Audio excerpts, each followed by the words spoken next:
साथ संगत प्यार से कहना धर्म निरंकार जी। साथ संगत मानव जीवन में सबसे अधिक भ्रमित करने वाला प्रश्न यही रहा है, ईश्वर की इच्छा क्या है। हम अक्सर यह कहते हुए सुने होंगे, जो होता है वही ईश्वर की इच्छा से होता है। लेकिन क्या वास्तव में हम इस वाक्य का अर्थ समझते हैं, या फिर इसे केवल अपने सफल प्रयासों को ढकने का एक आध्यात्मिक बहाना बना लेते हैं। निरंकारी विचारधारा हमें सिखाती है कि इस ईश्वर को दूर बैठा निर्णय सुनाने वाला सता नहीं है, बल्कि वह जीवन में चेतना, विवेक और जिम्मेदारी के रूप में हमारे भीतर ही विद्यमान है। इसी भाव को समझाने के लिए यह कहानी है गुरु, शिष्य और घोड़े की कहानी, जो हमें आत्मचिंतन की ओर ले जाती है। बहुत समय पहले की बात है। एक शांत हरित प्रदेश में एक गुरु अपने प्रिय शिष्य के साथ यात्रा कर रहे थे। गुरु न केवल विद्या में श्रेष्ठ थे, बल्कि जीवन के हर अनुभव को साधना मानते थे। शिष्य युवा था, श्रद्धा से भरा हुआ, लेकिन अनुभव और विवेक में अभी परिपक्व नहीं हुआ था। दोनों एक सुंदर परंतु घने जंगल से होकर गुजर रहे थे।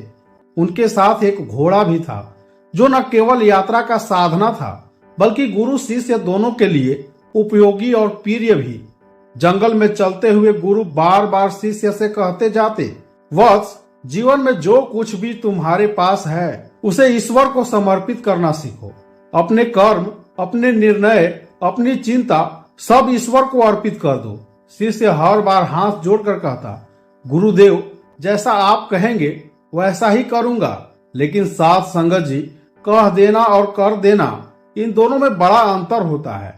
दिन ढलने लगा, सूरज धीरे धीरे जंगल के पीछे छिपने लगा और अंधकार चारों ओर फैलने लगा। गुरु ने एक स्थान देखकर कहा, यहीं आज रुकते हैं। वह स्थान एक विशाल वृक्ष के पास था। चारों ओर शांति थी।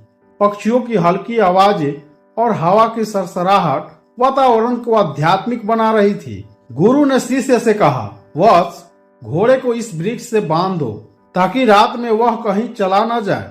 शिष्य घोड़े को लेकर पेड़ की ओर बढ़ा, पर जैसे ही वह पास पहुंचा, उसके मन में दिन भर गुरु के वचन गूंजने लगे। सब कुछ ईश्वर को समर्पित कर दो। उसने सोचा, अगर मैं घोड़े को बांध दूं तो यह मेरे प्रयास होंगे, लेकिन अगर मैं इसे ईश्वर के भरोसे छोड़ दूं तो वही सच्चा श्रद्धा होगी। उसके मन में एक विचित्र संतोष आया। उसने घोड़े को पेड़ से नहीं बांधा और मन ही मन कहा, हे प्रभु, आज इस घोड़े की रक्षा की जिम्मेदारी मैं आपको सौंपता हूँ। शिष्य आत्म संतोष से भरकर वापस गुरु के पास आ गया। गुरु ने कुछ नहीं कहा, वे मौन में सब समझ रहे थे। साथ संगत, जब सुबह हुई तो जंगल में हलचल थी। सूरज निकल चुका था, पक्षी चहचहा रहे थे। शिष्य ने जैसे ही आंखें खोली, सबसे पहले उसकी नजर घोड़े की ओर गई, पर वहां घोड़ा नहीं था।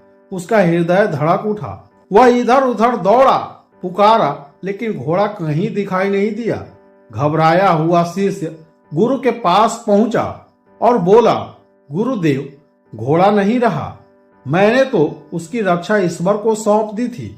गुरु मुस्कुराए। उनकी मुस्कान में न डांट थी न क्रोध, केवल करुणा और समझ। उन्होंने शिष्य से कहा, वत्स, तुमने घोड़े को ईश्वर को सौंपा नहीं, तुमने अपनी जिम्मेदारी से मुंह मोड़ा। शिष्य चकित रह गया। वह बोला, लेकिन गुरुदेव, आपने ही तो कहा था कि सब कुछ ईश्वर को अर्पित कर देना चाहिए। गुरु शांत स्वर में बोले, हाँ वत्स, लेकिन पहले यह समझो कि ईश्वर को अर्पित करने का अर्थ क्या है। ईश्वर को अर्पण का मतलब यह नहीं कि मनुष्य के अपने कर्तव्य छोड़ दे। ईश्वर को अर्पण का मतलब है कर्तव्य करते हुए अहंकार छोड़ देना। उन्होंने आगे कहा, यदि तुम घोड़े को बांध देते और फिर ईश्वर से कहते, हे प्रभु, अब इसकी रक्षा आपकी हाथ में है, तो वह सच्चा समर्पण होता। पर जब तुमने अपने हाथ ही हटा लिए, तो ईश्वर ने भी तुम्हें तुम्हारे विवेक के परिणाम समझने दिए। साथ संगत, निरंकारी मिशन हमें यह सिखाता है, ईश्वर आलसी की मदद नहीं करता। ईश्वर भाग्य पर नहीं, कर्म पर विश्वास सिखाता है। ईश्वर वही सहायता करता है जो स्वयं पहले प्रयास करता है। ईश्वर ने हमें बुद्धि दी है, विवेक दिया है, हाथ पांव दिए हैं। यदि हम उनका उपयोग ही न करें और कहे सब ईश्वर करेगा, तो यह श्रद्धा नहीं बल्कि पलायन है। आज का मनुष्य भी उसी शिष्य जैसा है। परीक्षा में पढ़ाई नहीं करता और कहता है ईश्वर पास करा देगा। नौकरी के लिए प्रयास नहीं करता और कहता है जो होगा ईश्वर की इच्छा होगी। स्वास्थ्य का ध्यान नहीं रखता और कहता है सब ऊपर वाले के हाथ में है। साथ संगत, ईश्वर ने हमें कर्म करने की आजादी दी है और कर्म के साथ ही परिणाम भी जुड़े हैं। सच्ची श्रद्धा का अर्थ है मेहनत करना और परिणाम ईश्वर पर छोड़ देना, प्रयास करना और अहंकार त्याग देना, जिम्मेदारी निभाना और फल की चिंता छोड़ देना। निरंकारी माता जी हर समय कहते हैं ज्ञान से विवेक आता है और विवेक से सही कर्म। ईश्वर की इच्छा यह नहीं कि हम हाथ पर हाथ धर कर बैठ जाएं। ईश्वर की इच्छा यह है कि हम ईमानदारी से कर्म करें, दूसरों को भला करें, सत्य को जाने और अपने अहंकार को त्यागे। जब मनुष्य अपने कर्तव्य निभाता है तभी ईश्वर उसकी सहायता करता है। गुरु ने शिष्य से अंत में कहा, वत्स, ईश्वर पर भरोसा रखो लेकिन अपने हाथ कभी मत छोड़ो, क्योंकि जिस क्षण तुमने अपने हाथ छोड़े उस क्षण तुमने ईश्वर को भी अपने जीवन से दूर कर दिया। शिष्य की आंखें खुल गई। उसने गुरु के चरणों में प्रणाम किया और कहा, आज मुझे समझ आया कि ईश्वर को समर्पण कर्तव्य से भागना नहीं, कर्तव्य को पवित्र बनाना है। ईश्वर भी उसी की सहायता करता है जो पहले स्वयं अपनी सहायता करता है। साथ संगत, यही है ईश्वर की इच्छा कि हम जागरूक बने, जिम्मेदार बने और अपने कर्मों का ज्ञान के प्रकाश में करें। साथ संगत, अब बात आती है कि निरंकारी प्रेम क्या है। तो निरंकारी प्रेम एक ऐसा शब्द है जिसे हर व्यक्ति जानता है पर बहुत कम लोग वास्तव में समझ पाते हैं। प्रेम को हम आकर्षण, लगाव या स्वार्थ से जोड़कर देखते हैं। किसी से कुछ पाने की इच्छा, किसी अपने से अपेक्षा रखना या भावनात्मक निर्भरता को हम प्रेम समझ लेते हैं। लेकिन निरंकारी विचारधारा प्रेम को इन सीमाओं से बहुत ऊपर ले जाकर समझाती है। निरंकारी दृष्टि में प्रेम का अर्थ है स्वार्थ रहित भाव, ऐसा भाव जिसमें मैं और मेरा का अहंकार नहीं होता, जहां अपेक्षा नहीं, अधिकार नहीं, बल्कि स्वीकार और समर्पण होता है।